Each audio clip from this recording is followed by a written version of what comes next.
আসসালামু আলাইকুম বন্ধুরা, আজ আমাদের রেসিপি মোগলাই পরোটা। চলুন রেসিপিটা জেনে নিই।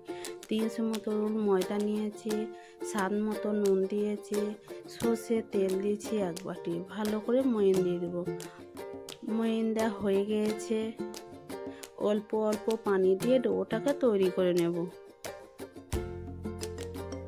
ডোটা তৈরি হয়ে এসছে, ওপরে খানি তেল দিয়ে আবার ডোটাকে মালিশ দিয়ে দেবো।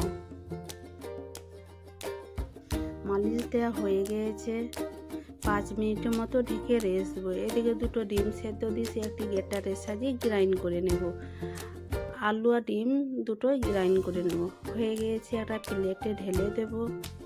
পেঁয়াজ কুচি 1 বাটি, গাজর কুচি 1 বাটি, 1 বাটি কাঁচা লঙ্কা দিয়ে হালকা করে মেখে নেব।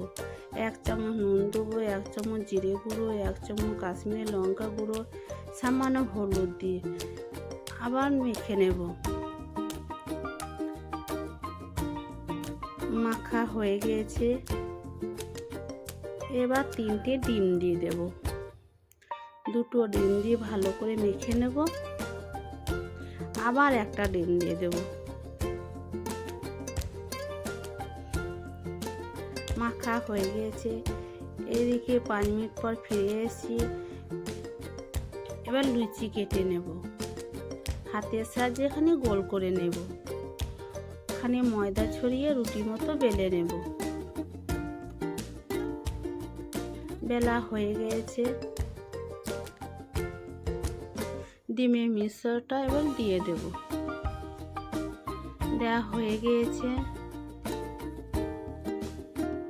2 সাইজটাকে ভাঁজ করে নেব।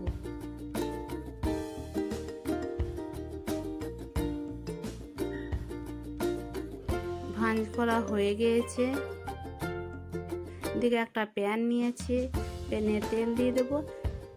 এবারে মোগলাইটাকে দিয়ে দেব। আবার উল্টিয়ে দেব। উল্টানো হয়ে গিয়েছে, মোগলাইটা হয়ে গিয়েছে, একটা প্লেটে তুলে নেব। দেখুন কত সুন্দর মোগলাইগুলো হয়েছে। এবার একটা ছুরির সাহায্যে ছোট ছোট করে কেটে নেব। কত সুন্দর হয়েছে,